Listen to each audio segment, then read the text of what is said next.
Olá! No nosso bate-papo de hoje, nós continuamos conversando com Luiz Arthur Menberg dos Santos, trazendo outros aspectos interessantes e curiosos da vida pública ubernandense.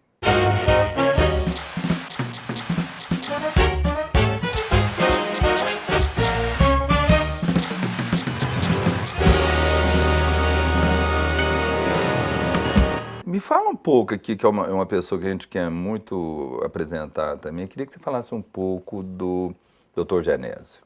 O Genésio, quando eu vim e fui convidado, quer dizer, a pessoa que me apresentaram foi o Genésio. Ele fez questão de... O Pepe me apresentou a ele e tal, que ele, para mim, dar aula. Ele era um cara que via tudo em cima daquela faculdade. Ele queria fazer aquela faculdade. E que não foi fácil no começo, não, você sabe disso. Quer dizer, você não tinha apoio. Nós, por exemplo, eu dei aula lá 1 ano sem ganhar um tostão. E assim os outros todos. Quer dizer, quem deu aula lá, deu por amor. Para fazer a escola. Porque não tinha nada oficializado e precisava dar o curso. Então ninguém ganhou o primeiro ano. Pepinho vinha de Uberaba para cá, Marino, a turma que vinha de Uberaba, mesmo a turma daqui, alguns que tentaram, também foi desse jeitinho, até implantar. Graças ao quê? O apoio, a força que o Genésio dava, que ele visualizou aquilo ali. E quando saiu, que começou a desenvolver, ele ficou dos mais satisfeitos. E foi justamente na época que ele evoluiu o grupo dele, a Carfep, a Cagigo lá em Itumbiara, o frigorífico em Tuiutaba e assim por diante. Você sabe disso. Ele era um cara que com aquele jeitinho dele assim, mas ele empurrava mesmo. Numa entrevista do Sopep conosco aqui, ele falou que o Dr. Genésio quis muito construir uma faculdade federal de engenharia porque ele tinha se formado numa escola pública e ele quis retribuir oferecendo para outros a oportunidade que fez dele pessoa bem-sucedida, né? Exatamente. Ele sempre comentava isso comigo, porque eu também vim de uma escola pública. Eu formei na USP em São Carlos. Então a gente comentava isso. Quer dizer, que ele queria criar, ele quis e conseguiu. Criava para Uberlândia o que nós temos hoje, que é a Escola de Engenharia, ou a Faculdade Federal de Engenharia, que saiu de uma escolinha que você lembra, ali no Colégio dos Padres, ali. Não tinha nem jeito de dar aula direito, mas nós começamos ali. O prédio nem aguentava, né? Você lembra disso? Não sei se você lembra, quando começou era difícil, ir lá no meio do mato. E você acha que falta um pouco desse sentimento assim comunitário hoje? Eu acho o seguinte, o que aconteceu de uns tempos para cá, quer dizer, aquela coisa do coração diminuiu bastante. Quer dizer, aquilo que você sentia no coração. Quer dizer, eu duvido que hoje, se fosse fazer engenharia de novo, hoje, arrumar, naquela época nós estávamos em 9 ou 10 para trabalhar de graça, para fazer uma escola. E gente daqui não era não. Nós era quase todo mundo de fora. Então hoje eu acho que isso já é mais difícil, mudou um pouco a maneira de... Então nesse aspecto eu acho que mudou bastante. Houve um erro muito grande, na época, inclusive isso é uma das paixões do Renato, foi quando foi para fazer a universidade. Quando nós conseguimos, com o Dr. Rondon e a turma, a universidade. O Dr. Rondon era chefe da Casa Civil naquela época. Tem um lance que eu gostaria de contar para você, né? Pouca gente sabe. E o Dr. Rondon conversou com o Renato e falou, ó, vamos unificar as escolas e nós vamos fazer um campus em Uberlândia de tirar o chapéu. Naquela época o ministro da Educação era lá de Santa Maria, aquele, como é que ele chama? Dutra, né? Dutra.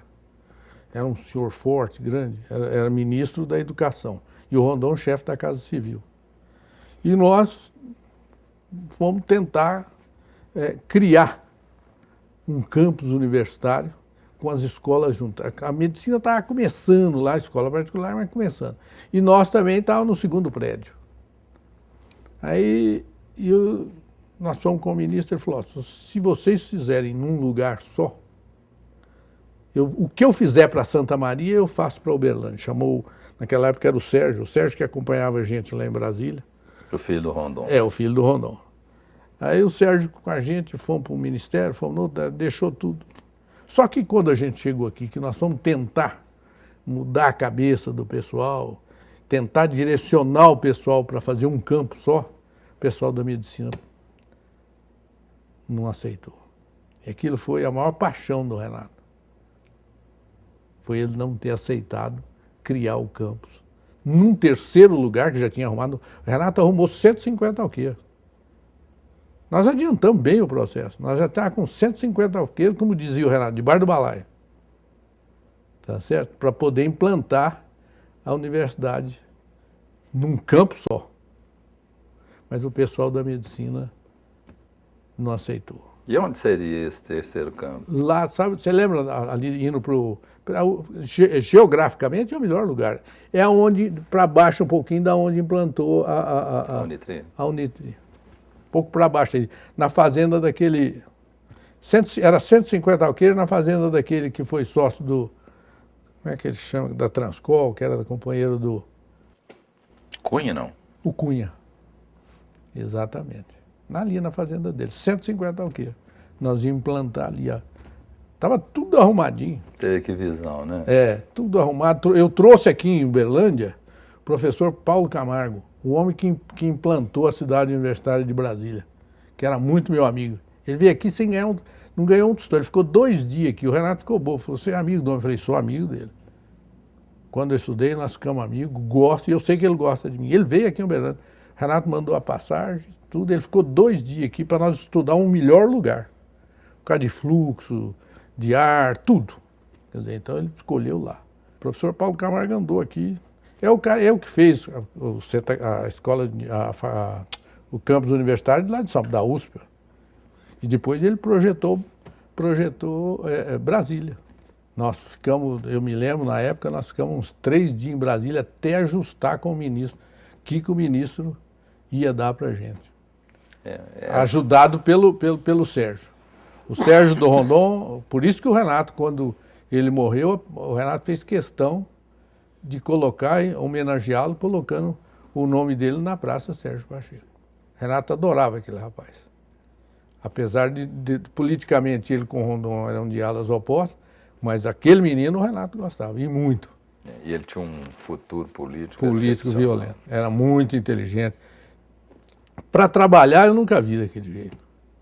Lá em Brasília, eu não sei se você chegou aí alguma vez com ele, assim, andar com ele nos ministérios, ele entrava para onde não podia, você ia em qualquer lugar que fosse preciso com o Sérgio, assim, ia vazando. Ele não tinha tempo ruim, não. E ele te colocava e te arrumava. O Renato falou, eu gosto dele por causa disso. Ele pega a empreitada e vai até o fim. Esse também ajudou demais o Uberlândia. Né? Mas fez falta, ele podia ter ajudado muito mais. Aquele acidente ali foi um transtorno para o Uberlândia. E para o doutor Rondon mudou, né? Você sabe disso. Né? O doutor Rondon, até o Sérgio vivo, foi uma coisa.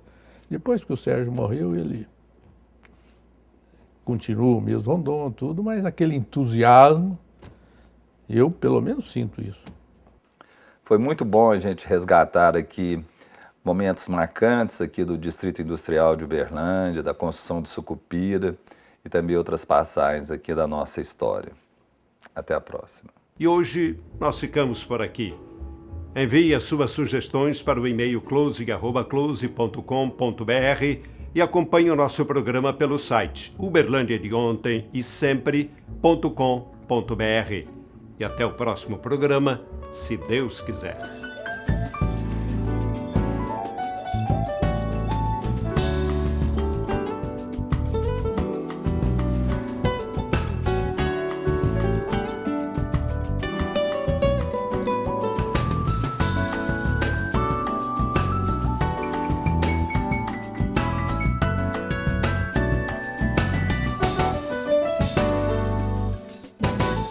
Patrocínio Algar. Gente servindo gente. Incentivo. Lei Estadual de Incentivo à Cultura de Minas Gerais. Patrocínio Algar. Gente servindo gente. Incentivo, Lei Estadual de Incentivo à Cultura de Minas Gerais.